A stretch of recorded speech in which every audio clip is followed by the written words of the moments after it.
Welcome to the KVJ After the Show podcast. Kevin's eyes look insane, but he's got new hair. Virginia is a witch, and she farts in her chair. Jason is a spaz who's got an old man's ass.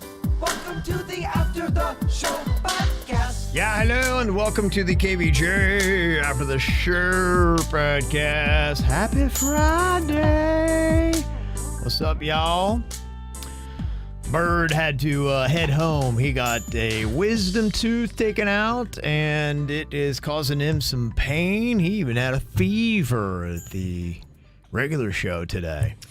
He's having to deal with that. He had it pulled out yesterday, but then when he went to go get his medicine, it wasn't ready, so he didn't get his medicine. Oh, yikes. And he went home and has had no medicine, no pain medicine, no nothing. Jeez. So, yeah, not sure if that's the way I would have done it, but damn. I mean, I would not be in here if I was recuperating from a wisdom tooth with no pain meds. Was that something he had to do last minute, or did he have that scheduled? I don't know. For a while. I don't know. Yeah, because I didn't know anything about it when he said I'm like, man. It's so weird because he went yesterday and had the wisdom tooth pulled. Yeah. Panda went yesterday to the dentist, and they told him he has to have a impacted wisdom tooth pulled. Oh, that's terrible. Yeah, as a 40-something-year-old man, it does suck. I hear it gets a lot worse as you get older. That is true. Yeah, you know what Panda's getting for Christmas? A wisdom tooth pulled. Oh, that's his present, huh? Well, you know how much it's going to cost for the crown and the tooth? Out of pocket. This is after insurance. Guess. I'll go $2,000. Just under that, 1,500 and something. Yeah, I figured. And none of that teeth stuff is cheap. No, man. It is bad. They sock it to you. Yeah, that's why when the Queen lost her cap on her tooth when we went to Boston, she just puts a piece of chewing gum there now. It's way cheaper than a crown. Exactly. She's she's got this weird thing. She's like, I'm going to punish myself because I was so stupid to take it out of my mouth. And then she dropped it on a white tile floor Oh, no. in Boston after we've been drinking the whole day. I just told her, I'm like, that's gone. There's no chance I'm finding that thing. way. I mean, I looked around. I was like, it's just gone. It's just gone. At that point, you should have solicited the young eyes of an employee and put a bounty on it. Maybe. I don't would know. have. Yeah, you find like some young, But bright-eyed... how gnarly is that? Hey, can you help me find my tooth? They're Hey, like, what? I will help you look for your tooth if you put a nice little 20 or a 50 spot on it. Oh, man. Yeah, I don't know. It's way cheaper than a new tooth. Yeah, I guess we weren't thinking it through. Because I looked down and my visions. You gave up. My vision's going, and I did kind of like where I kind of moved my foot around my stool for like 2 minutes. I'm like, it's gone. like, there's zero chance I'm ever going to find You waved this. the white flag. I did pretty quick too. Yeah, so that's her plan. Gosh, that's tough though. Yeah, that's not cheap. Yeah, dental surgery for Christmas. Yeah. All I want for Christmas is my 2 back teeth. Right. One of them out, one of them When you're crowned. younger, it's front teeth. When you're older, it's back teeth. Yeah. That's what happens with age, huh? I feel bad for Panda, but, if we have to drop $1,500 on dental surgery, Yeah. there is no extra cash for gifts. Yeah. Your gift is your dental surgery. But when does he have to have it done? They wanted to schedule it yesterday. They wanted to schedule it for next week. And Oh, wow. He was like, I don't have 1,500. And I looked at him and I'm like, I don't have 1,500. I'm like, well, Yikes. there goes your Christmas. Oh, dang. Gosh, that's so terrible. That's so defeating during the holiday season. I know. It could not be a worse time. Yikes. At least if it happens like in June. Right. You're not scrambling to buy gifts for everyone in your family. Yeah, that's true. December, you're like trying to just It's terrible. do whatever you can to get everybody a gift. Yeah, it's the worst. Well, if you're trying to get in the holiday spirit, today is National Christmas Lights Day.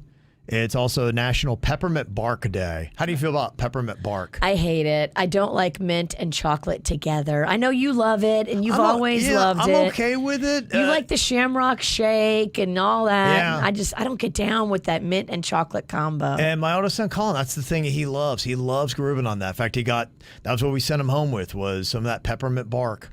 Loves it. And my wife loves candy canes. It's a thing. I don't hate candy canes and I don't hate chocolate, but putting them together, I just don't understand. Yeah. That is also Bartender Appreciation Day. Well, I definitely do my fair share. I pull my weight when it comes to tipping bartenders. You appreciate those bartenders, huh? It's a chunk of my salary. Yeah. As much as I drink, you better tip a bartender. That's right. No doubt. And I know you got some festivities going on. You're going to be very holiday-ish tonight and tomorrow. Yes, I'm so excited. Going to be up in Tradition. And every time we go up there, so many KVJ Nationers come out and families. And tonight especially for the Tradition tree lighting. We'll be out there starting at 6 p.m. If you're going to come by, please bring a new unwrapped toy for Little Smiles. We'll be out there collecting. There'll be fun and festivities and games and food and drinks, which we love, and music. Mm-hmm. It's a whole free celebration. Tradition really knows how to do it right. Yeah, they really do. They do a good job with that. And so you got that Tradition, then you got the boat parade. Yep, boat parade, Marine Industries. Boat parade is tomorrow night, and the viewing stands are right there at the North Palm Beach Marina. But what they do is they have a whole parade of boats that goes from house to house, these fancy houses on the water, and they're all having parties. And the boat that is like the official Toys for Tots Little Smiles boat goes from fancy party to fancy party and just picks up all these sacks and sacks of toys that these rich people have collected at their waterfront parties. And then they bring all of those toys to the staging area there at the North Palm Beach Marina. The boats go by, decorated in the parade. And they're all judged. They're going to be on TV, on WPBF. It's like a whole thing. It's a beautiful production. Okay. My friend Jerry Soma helps put it all together with a team of a bunch of people from the marine industries. That's cool. Good. One boat I don't know that you will get to see in the boat parade is Jeff Bezos' boat. I don't know if you saw the problems he has. No. This is rich people problems. What is it? He can't fit his yacht where he wants to. That's a thing. So if the dredging doesn't allow, like if the space under the boat isn't enough for your big boat, right? Like that's a problem with this boat parade. Certain size of boats we can't put in it. Like somebody offered to let Little Smiles use their big boat, big money, big boat. Yeah. But we couldn't use their big boat because their boat was too big for the channels that it has to pass. Rich people problems, huh? For the holiday boat parade, yeah. Yeah. Poor Jeff Bezos, he's got that 400-foot plus mega yacht. And Holy crap. Yeah, 400-foot plus. That is so that's just extreme. Insane, isn't it? It is just ridiculously so big. it doesn't fit, I guess, at his house where he wants it, the new place he bought in Miami. So he has to park it next to oil tankers. Oil tankers is the only type of channel that boat will fit in. Wow. It's just crazy, huh? Well, he figured it out. Good for him. Mm-hmm. He's going to be down here a lot now that he's moving down here. And yeah, I'm very curious to hear what he's up to, what he's going to be doing. I know people that kind of have an inside track, so I might get some inside information to his movements. Okay. I know where he might be doing. I don't want to say too much and blow my cover, but I might have inside information. Really? Look at you, huh? Yeah.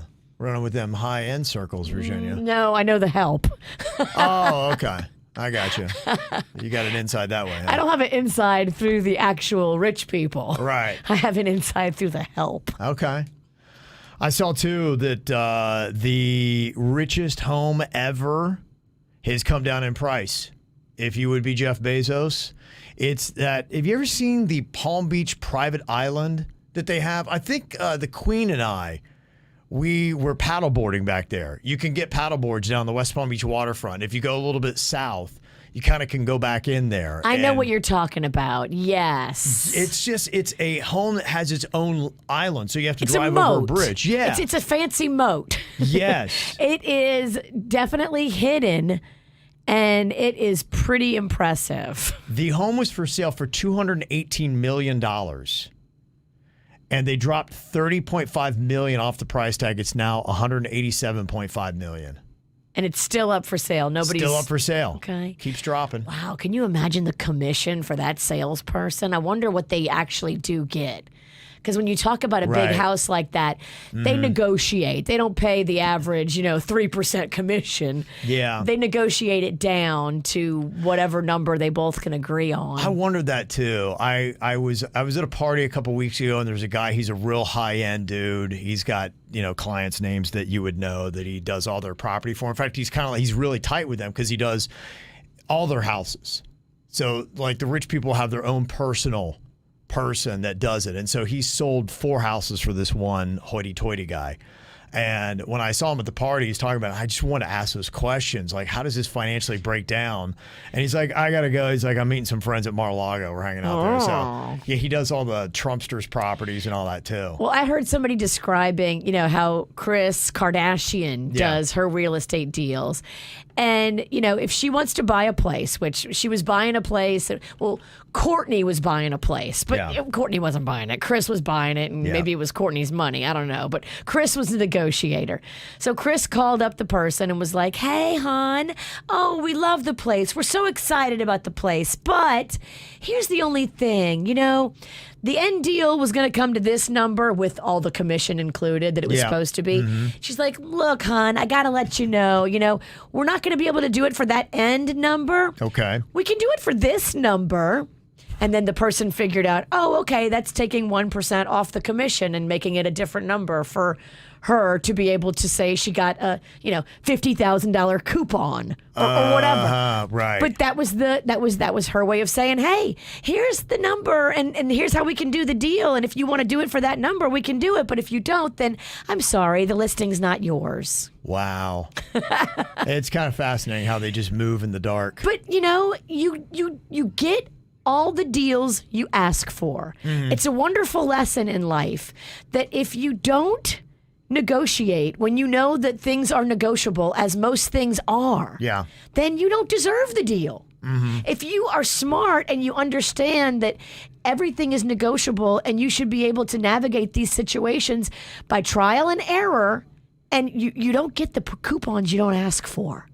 Okay, so you got to be bold and just ask for it. You got to be bold. You got to ask for it and see what happens. And you're not going to be rude about it.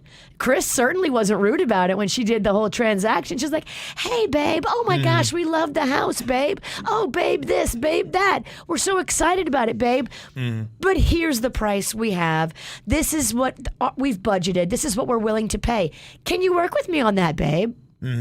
And then the right answer, if you want the commission, is yes. You can work with her. You can work with her. Yeah. And then you can get future deals with her because she knows you work with her. Yeah.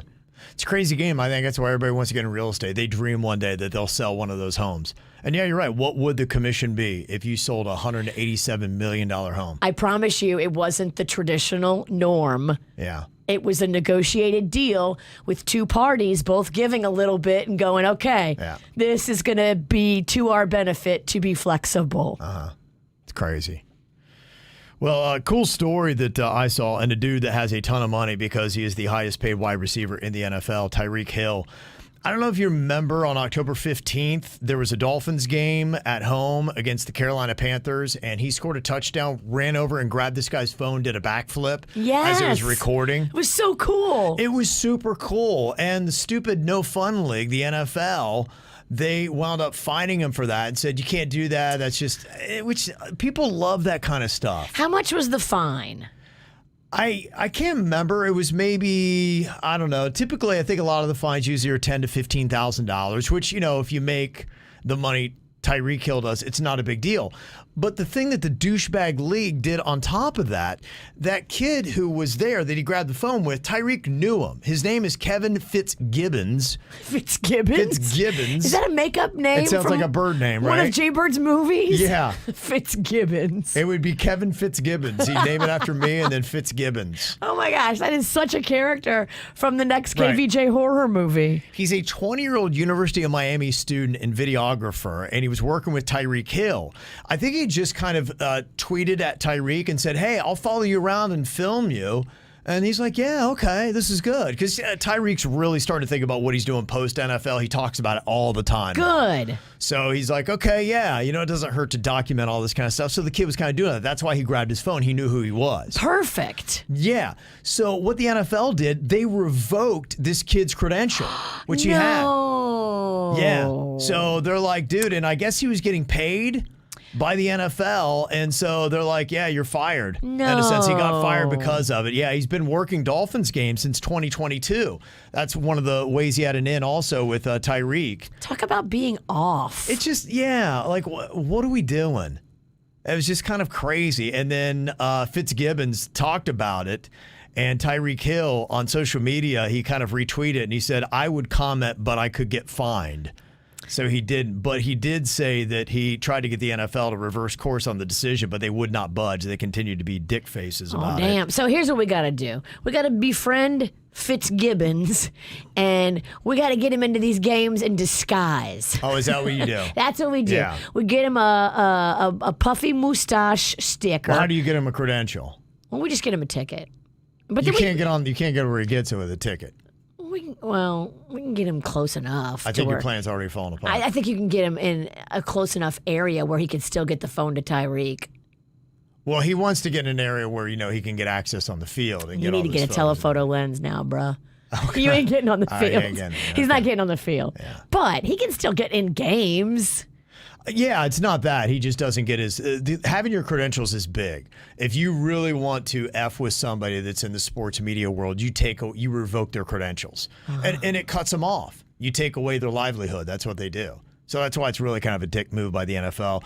Tyreek did say that he is going to make sure that Fitzgibbons does get paid his salary. So Tyreek's going to take over his salary and said, okay, whatever the NFL was going to pay you, I will make sure you make that money. And then he can just become a personal photographer for Tyreek and not be a part of the NFL because the NFL is missing a mark on this one. Yeah, they're just like, come on, man. They do a lot of stuff like that. It's just it feels like it's tone deaf. They don't get it. Another dude that I hope doesn't get his payday. Do you remember the freaking tool, Melvin Townsend III? He was on a JetBlue flight. I think the guy was drunk. He was acting like an ass hat. It was out of San Francisco, and Mike Tyson was just trying to chill and sleep on this plane. He was antagonizing Iron Mike. He's effing with Mike Tyson, and his buddy's filming it. And he keeps riding him and riding him and riding him, and for whatever reason, the flight crew didn't step in and stop this dude. Townsend actually threw a water bottle at Mike Tyson. What the hell? Yeah. I mean, once you do that, that is saying, okay, I want to get my ass beat. I'm throwing a water bottle at Mike Tyson? Right. You basically threw the first punch at Mike Tyson. In a sense, he did. And you started it. Finally, Mike Tyson has enough, and he gets up over the seat, and he pummels the shit out of this kid, which you're like, good for you, dude. He deserved it. Well, now this dude... He's suing Mike. Melvin Townsend III, yes. He says he needs at least $450,000. Oh, my gosh. He says that he's had a severe headache and neck pain. That's and what he happens. Is still suffering to this day. They're called the ramifications of being an asshat and antagonizing Iron Mike, who has eaten people's ears. It's just, this is one of those ones where I just... hope that this guy doesn't get a fucking penny from Mike Tyson. Yeah, and you wonder if Mike is if it's smarter just to pay the guy to make it go away, or if you go to court and then end up giving all the money to the lawyers and just... Yeah, I don't know. Oh, it's so muddy. It'll be interesting to see how it plays out, though. His attorney is calling it a shakedown. It is. Mm-hmm. A shakedown by a goofball that probably planned it the whole time. You can't do that. You can't reward her because otherwise, anytime somebody gets access to a celebrity, you do what you can to try to, if they are alone and vulnerable, you wonder why these celebrities always have security. It's because they need somebody to stand in the space between them and somebody that comes up and tries to do something like this. You can never fly commercial again if you're a celebrity. Because I was surprised he was flying JetBlue, but it's probably, Mike Tyson trying to be cool. But I guess it's why you can't.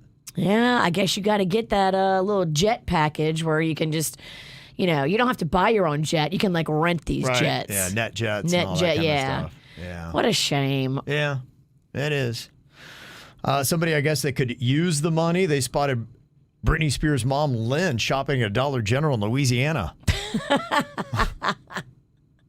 I'm not surprised by that one bit. And they say that she's selling off everything she has that was Britney's to try to make ends meet. And then she went on Instagram and said that wasn't true because Britney accused her of selling like her journals and her toys and stuff from her childhood bedroom. And then Lynn went on Instagram and said, I have your journals. I'd never sell your stuff, Britney. Mm-hmm. So who knows? Who knows? Who knows? But I will tell you this, even if you do have money, there are deals in Dollar General, and all of us should look for deals. Mm-hmm. Regardless of your financial status, go to Dollar General for paper products. I do. It's a way cheaper experience. Smart move. Yeah, absolutely. And finally, would you like to see The Simple Life rebooted with Paris Hilton and Nicole Richie? I would. It's the 20th anniversary. It's a legendary show. Hadn't been on since 2007, but Paris is sniffing around that they might at least do a reunion, and they might invite Britney Spears to be a part of it. Well, Paris Hilton and Britney Spears are very close. So Paris was on Watch What Happens Live the other night with Andy Cohen, and she wasn't just there by herself. Mm-hmm. She was there with Kathy Hilton, her mom, who is now just a powerhouse in the Real Housewives franchise. She joined the Real Housewives of Beverly Hills, and Kathy shot to the top of the favorites on the franchise in all time. Okay. Kathy's good. She's funny, and some people say it's calculated and planned, and some people say that, you know, it's just her being Kathy, and she's always been this way. She's a rock star. And when Andy was asking Paris about like what's going on in her life and what she's got planned, like Paris talks to Britney on the reg. Like they were talking, planning a girls' night where they were all going out together. Like I think Paris and Britney are legitimately real friends. Yeah, I think so. Yeah, they did hang out legit back in the day. All right, got a bunch of emails here. People are sounding off. The one thing I thought was kind of interesting today, Jaybird had brought up that one of his buddies talks about how his kid is gifted, and he is kind of watched the kid, and he's like, oh, there doesn't seem to be anything gifted about this kid at all. So what is the term? And as we kind of work through the conversation today, it was kind of interesting just about how there are some of these companies that you can pay to evaluate your kid, and what do you know? Your kid's coming back gifted. And then another person said, yeah, there's an elementary school in Miami Beach, and they bill themselves as being 80% gifted. And I know some schools even in Palm Beach that they are all about selling themselves. They're a private school that is not cheap, and they're selling themselves as saying, hey, same thing, 80% of our student body, they have tested in the gifted. So when your kid comes here, they are with the best of the best. So they're being fast-tracked to a successful life and maybe an Ivy League school. 80% are gifted and rich, 20% are dumb and rich, but they're really rich, so we take their money. So with a certain amount of money, you could wind up getting your kid labeled as gifted. If that's really kind of how it plays, but it really did sound like that was kind of the deal. And Vicky even said, yeah, schools will get extra funding for having a gifted kid in gifted classes. That's interesting. Yeah, so maybe there is something to how we are just throwing liberally the term gifted around to every kid, where somebody even had said today that the ratio should be way low. You're talking about, you know, what, 5% maybe, or less than 10%? Well, that's what we learned when we looked into it. It was like a really low number of kids that are actually gifted, but classrooms are filled with kids that are gifted, and the numbers just don't make sense. Yeah.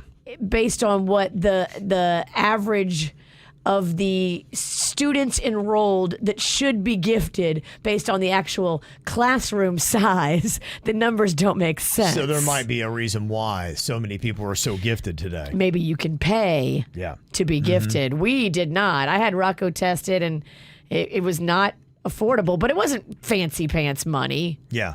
And he did not come back as gifted. And I was like, all right. Well, what is the term and what does it mean? Kelly had said, I'm a second grade teacher in Broward County, and being gifted is all a mindset. You can have a gifted child, but they get horrible grades because they have a different way of thinking. Actually, all second grade students in Broward County take the generalized gifted test, which is extremely logical questions that out of 8 years of teaching and giving the test, only one student was labeled as gifted. Wow. And that's about what I think the true ratio should be. One student in 8 years? Yeah. Whoa. So my wife deals with this a little bit, because of where she teaches and she deals with young kids, and they do that kind of testing. And she tells me, you look at Elon Musk and how he is, and you ever hear him talk, and you're just like, there's something, I don't know, it's He sounds like a robot. kind of wonky. My wife seems to tell me that she's like, we find a lot of the kids that are they're somehow on the spectrum.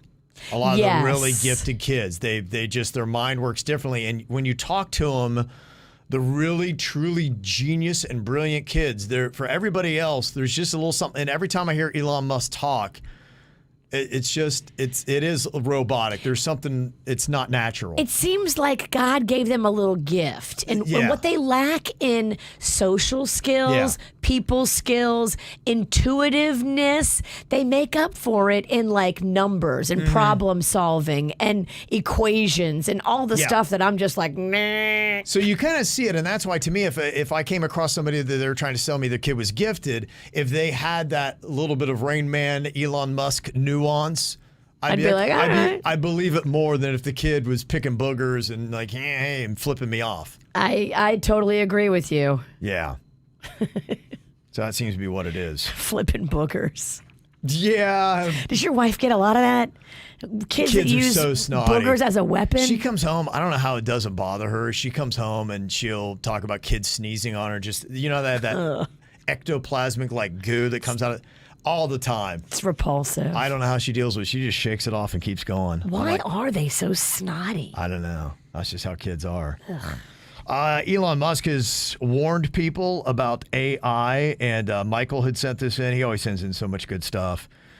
And you had talked about how you even went in to a doctor's appointment for Rocco, and it's now automated. AI is doing everything, artificial intelligence. And it was a getting rid of kiosk with a screen. Yeah. The receptionist is gone. Yeah. But listen to where it's going. Michael said, we're getting to the point with AI that we're basically asking to be murdered en masse. Researchers in China just created an AI-powered robot that uses acid, alkaline, and other chemicals to create oxygen from water. AKA, we are giving robots the power of acid to manipulate the two essential things humans rely on, oxygen and water. This whole time we pictured a Terminator-like future where the robots violently turn on us through weapons, but now they can play the long game by acidifying our water and oxygen. He said, I need Jaybird to confirm my fear of Kevin to be excited about this future potential and Virginia to doze off from this email. I'm trying to stay with you. I hear you. It's tough. Jaybird's not here. He had to go get some tooth medicine. But you know what he'd say. I warned you. I told you, Kevin. Mm-hmm. They're going to take over and they're going to murder all of us. Yeah. Today, we were talking about normal or no, people keeping bread in the fridge. And I haven't heard what the ruling is on that. Is that a good thing or not? I haven't either. But somebody who's an I'll go to my friend Bread by Johnny. I mean, he's not my friend, but I buy bread from him, and he's like a baker. Yeah, somebody had said, I work at a bakery, and we keep all of our loaves of bread in the refrigerator. Really? I'm feeling like now, it may not be normal. It might be nope, but it should be because we're just all ignorant to it. So it makes it stay doughier longer? Because I love that soft, doughy feeling.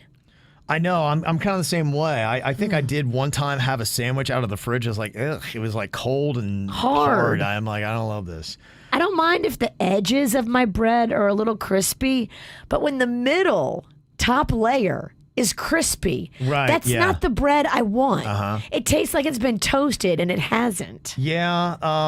Candace says, I keep bread in the fridge, and it never gets moldy. It definitely isn't as soft as leaving it out, but I don't mind. Interesting. So I guess if you don't eat through it quickly, then do it that way. But I think, honestly, bread, you should get and eat through it. I think the concept I think my mom was telling me once upon a time was that in France, for instance, they go to the market almost every single day. Yes, they prepare fresh, which I love. And so they get a loaf of French bread that they know they're going to consume that day. So you don't have it laying out. I love gone. that. I love it's baked fresh that morning, and then the shops close because then everybody comes and rushes and gets their groceries for the day, and then that's it. It's not convenient to like a working woman's schedule. Right, exactly. Because then as a mom who likes to cook that way, I have to go to the market every damn day. And that's difficult. But man, if I had the luxury of time, that's what I would do. Yeah. Gourmet market every day, get the freshest stuff, the freshest products I can find that day. Nothing ever touches my freezer. Only thing in the freezer would be the ice cream and ice. Right. You don't need. Laura said you guys were talking about the most unbelievable thing that you had ever witnessed. That was something we were talking about the other day with some random questions. She said the most unbelievable thing that I ever saw was about 25 years ago when the San Francisco city coroner ran over the dead body of a motorcyclist and then realized what he had done and backed up over him again to fix the problem. It was during a parade, and there was a whole bunch of people on Market Street watching this happen. It was crazy. What? He ran over a dead body? Apparently, there'd been an accident in it with a motorcyclist, and he's like, oh, okay, and then boom, boom, and he's like, oh, I shouldn't have done that, boom, boom, and hits him again. That's crazy. I mean, that's the beautiful part of, downtown San Francisco. That's the elite hosh-posh type of area. Good Lord. That would be something that'd be horrific. Those people are scarred for life if you watch that happen. Yeah, no, you're never going to be able to stop thinking about that. 25 years later, and I think it's still sitting with her. Totally. That would be. You're going to carry that to the grave. No doubt. Also, Sherry sent this in. We had to call them out about people taking their potbelly pigs into stores. Somebody actually even sent a photo. What town was that? Was that Stewart? And maybe somebody brought a potbelly pig Yeah, into that the sounds Publix. right. Yeah. And she said, I moved to Old Town, Florida last year. I still listen every day. And I just wanted to comment about the pigs in stores. I got 2 potbelly pigs of my own, and I would never, in my right mind, try to bring them anywhere, mostly because they are a jackass to people besides us. But it's just wrong. I love my pigs, and there are some that people have trained to walk on a leash, and they're super easy to potty train, kind of like a dog, but that doesn't change the fact that technically they are still livestock animals, and you got to leave your damn pigs at home. Walk them down your street in your yard or something like that, but you can't take them into freaking Publix, man. A lot of times, too, they'll start screaming. Oh, my. Which they say is loud enough to break the sound barriers. You know when they scream? When you bring them over by the bacon. Right. Walk their little ass right by the oh my God, the ham hocks. If they only knew. See how that goes. Oh, the revolt. I mean, imagine if somebody walked you into a store and over on the side wall's human. You're just like, oh my God, would you not flip the fuck out? Pieces of human, and you have to see it. It's all wrapped, but you can tell what it is. You know it's pieces of human. What it is. Of course this pig's going to scream in the Publix. That's crazy. Yeah, that's pretty nuts. So they're the pigs. All right, you can see right there. Oh, yeah, I think pigs love pumpkins. They do. They love to eat them. Yeah, big fan of it. Got Kelly in Tampa. She said, I think that Taylor Swift has invaded Kevin's brain. Kev, stop saying era. I counted at least 6 errors in 5 minutes on Monday or Tuesday's show. I can't remember what. Love you just giving you a hard time. It makes me laugh every time you say it now. I got an era kick, huh? I'm in my bad DJ era. Oh, okay. Maybe that's what it was. I think that that's still a term that anybody can use. It's not just hers. I would hope not. She hasn't taken era, has she? Yeah. It doesn't feel right. And Engineer Keith with a heads up, my family's doing some driving, and they found out that the Pencil Sharpener Museum in your hometown of Logan, Ohio, Kev, is closed for renovations. What? What the hell are you renovating? It is a small, tiny shack. It's a tough-built shed. Maybe they're expanding, Virginia. They're going big time. Oh, are they getting an actual concrete building? I don't know. I didn't know. That's a little too much. That would be amazing. Gosh, it would be. Yeah, I don't know. I'll try to find out what the scoop is. You got to get the mayor on the phone, because if, in fact, they are going to a structure that is of more permanence and they want to do a grand opening, I think you should be there from the ribbon cutting. I don't know. I don't think that's the right move. I think what makes it so awesome is that it's in a tiny ass shack that has an air conditioner in the window. But don't you want growth and progress for the museum? No, don't you want it to be the best it can be? No, not for the no. When you have a pencil sharpener museum, it's better to have it as low budget and broke down as it possibly could be. And you can't get much more broke down than what it is right now. It adds to the charm. That's why you go see it, because it's so underwhelming. See, I think you're holding it back. No. It could be so great, but it's not right now. But the branding's right. If you put it, imagine if you have a Walmart-sized pencil sharpener museum, you'd be like, it's just too much. It's like, no, I'm not looking for a Walmart-sized one, but maybe just like a Circle K size. It's perfect the way it is. No, it's because you walk in and you walk into the middle of the pencil sharpener museum and you do a 360 and you giggle and then you walk out. It's a joke, and then it's over. It's great that way. It wants to be serious. It wants to be taken seriously by you and the media. Come on, Pencil Sharpener Museum, know what you are. Know what you are and why people love you. They're renovating, and I think we need to get your dad, Sweet Drew, on to find out what are the plans, what is happening. Usually in Logan, renovation means that there was a hole in the ceiling and it was leaking. Okay, we're going to patch it and keep it in the same structure. That's it. They're going to get a bucket of tar down from Logan Savings Hardware. And they're going to that's renovations in Logan. I hope that's all it is. I still need confirmation from Sweet Drew. Yeah, I'll have to ask him. I don't even know he's ever been. Honestly, he's missing out on the finer things of Logan. He does know like what's shaking in his town. He is a man that knows. He does. And to let you know like how sad it is, it was, he doesn't have TV anymore.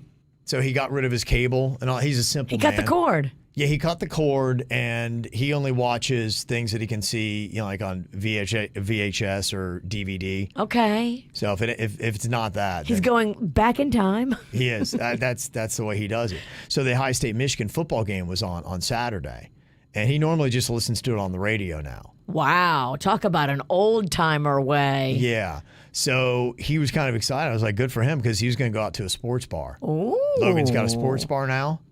And really? Yeah, they do. Yeah. Is it an independent one or is it a chain? They don't have chains. What? You clearly don't know Logan. Well, you know the people at Buffalo Wild Wings. Maybe Buffalo Wild Wings. They ain't gonna put a Buffalo Wild Wings in Logan, Ohio. That is never gonna happen. There's no chance. That would be the worst business decision of all time. All right, so tell me about this sports bar. Is it new? It's been around a little while. And so, my dad goes there a while and he'll have a little Pepsi and a sandwich. He'll talk to the bartender who I went to school with back in the day. Pepsi. He won't have a beer. He had talked to me about doing a beer, and I think he'd taken one sip, and it didn't agree with him. And he just you know who you are. Okay. At this point, he's just not a booze hound. Gotcha. That's just not his thing. So he's all excited. He's going to go to the High State Michigan football game, which, by the way, is like the highest rated college football game of the year. Almost 20 million people watched it. One of the highest rated in years. He goes to Logan, which is 40 minutes from the stadium where the Buckeyes play. There's not one person in there to watch it. Really? He's like, I went in there. Wasn't anybody in there. In fact, they were just putting up the Christmas tree, and they weren't really technically open, so he just went home. They didn't have the game on? No. That's how sad Logan is. Even the sports bar is pathetic. It's terrible. The number one game is not on. Number one game of the year, and there's not anyone in there to watch it. I am befuddled. It's not even on. Yeah. Yeah, maybe they don't deserve a Buffalo Wild Wings. That's the point why you don't upgrade the Pencil Sharpener Museum, Virginia. You got to understand the essence of Logan. That's what makes it that good. I want to argue, but I mean, you've just kind of shut down all argument I might have had. The town is perfect when everything's sad and depressing. They don't deserve a Buffalo Wild Wings. You got to keep it the way it is. That is the beauty of Logan, Ohio. I'm going to have a sports bar, hold the sports. Yeah, you know how they always say we don't deserve anything nice? Yeah, we can't have nice things. You can't have nice things. Welcome to Logan. They need to put that on the sign. We can't Logan, have Ohio. nice We can't have nice things. That's exactly what it is. All right, thank you for all the emails. We'll have Bird with his pain meds and whatever he needs back on Monday. Y'all enjoy yourself this weekend. Look for Virginia in the boat parade. Yes, I'll be there on the land at the boat parade, and then I'll be at Tradition tonight for the tree lighting. So much fun. That's right. Okay, y'all have fun this weekend. We'll see you back here on Monday. Goodbye.